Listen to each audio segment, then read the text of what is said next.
பூமியில் லைஃப் உருவானது ஒரு கோஇன்சிடென்ஸ்னு நினச்சிட்டு இருந்தேன். ஆனால் இதில் பல ஆச்சரியமான விஷயங்கள் இருக்குன்னு எனக்கு அப்புறம் தான் தெரிய வந்தது. ஒரு கொஸ்டின் என் மண்டைக்குள்ளே ஓடிட்டு இருந்தது. அந்த ஒரு கொஸ்டின், பூமி உருவாகி 4.5 பில்லியன் இயர்ஸ் ஆகுது. பூமியில் புதிய உயிரினங்களான மைக்ரோப்ஸ் உருவாகி 4 பில்லியன் இயர்ஸ் ஆகுது. ஒரு சின்ன மைக்ரோப்ஸில் இருந்து நாம் உருவாகிறதுக்கு இந்த பூமிக்கு தேவைப்பட்ட காலம் 4 பில்லியன் இயர்ஸ். ஆனால் பூமி உருவான உடனே எதுவுமே இல்லாத கெமிக்கல் காம்போசிஷனில் இருந்து, அதாவது நான் லிவிங் திங்ஸில் இருந்து லிவிங் ஆர்கானிசம் உருவாகிறதுக்கு நம்ம பூமிக்கு தேவைப்பட்டது சில 100 மில்லியன் வருடங்கள் தான். ஆனால் ஏதோ மிஸ் ஆகுது இல்லை?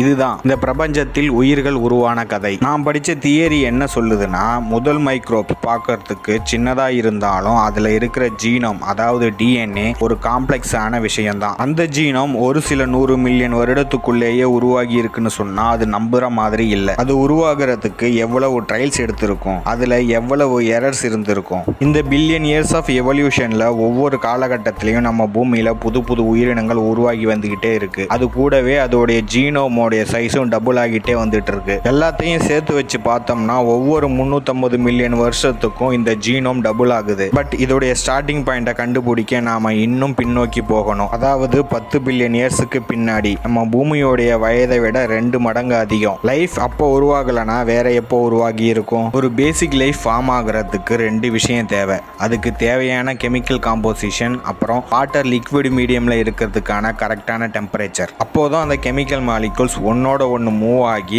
அதோடைய இன்ட்ராக்ட் ஆகும்போது லைஃப் உருவாகும். இந்த ரெண்டுமே நம்ம பூமிக்கு கிடைச்சது பிகாஸ் எர்த் ஹேபிட்டபிள் ஜோன்ல இருந்தது. அப்போ யூனிவர்ஸ்ல வேற எங்க ஹேபிட்டபிள் ஜோன் இருக்கு? ஜீனோமோடைய ஸ்டார்டிங் பாயிண்டை கண்டுபிடிக்க மட்டுமே நாம 10 பில்லியன் இயர்ஸுக்கு பின்னாடி போகல. அதுக்கு வேற ஒரு காரணம் இருக்கு. 13.5 பில்லியன் இயர்ஸுக்கு முன்னாடி பிக் பேங் நடந்தது. அப்போ இந்த யூனிவர்ஸ் ரொம்பவே ஹாட்டா இருந்தது. யூனிவர்ஸ் எக்ஸ்பேண்ட் ஆகுறப்போ காலப்போக்கில் டெம்பரேச்சர் கம்மியாகி கோல்டா மாறிடுச்சு. அப்போ ஒரு சர்டன் பீரியட்ல நம்ம யூனிவர்ஸ் வார்மான டெம்பரேச்சரை மெயின்டைன் பண்ணி இருந்திருக்கு. அப்படி பார்த்தா 10 to 7 பில்லியன் இயர்ஸுக்கு முன்னாடி எல்லாமே இன்டர் கனெக்ட் ஆகுது. மேபி அப்போ உருவான பேசிக் லைஃப் கொஞ்சம் கொஞ்சமா எவால்வ் ஆக அதுக்கான ஹேபிட்டபிள் ஜோனை தேடிட்டு இருந்திருக்கலாம். அது நம்ம பூமியில ஒரு சீட் மாதிரி விழுந்து அதோடைய இவல்யூஷனை கண்டினியூ பண்ணி இருந்திருக்கலாம். அதே மாதிரி இந்த சீடு இன்னும் பல ஹேபிட்டபிள் கிரகத்துல விழுந்திருந்தா அந்த கிரகத்திலையும் உயிர்கள் உருவாகி பரிணாம வளர்ச்சி அடைஞ்சிருக்குமா? அந்த உயிர்கள் பார்க்க எப்படி இருந்திருக்கும்? உங்களுடைய தாட்ஸை கீழே கமெண்ட் பண்ணுங்க. இந்த வீடியோ பிடிச்சிருந்தா சேனலை மறக்காம சப்ஸ்கிரைப் பண்ணுங்க, லைக் பண்ணுங்க, ஷேர் பண்ணுங்க, கமெண்ட் பண்ணுங்க.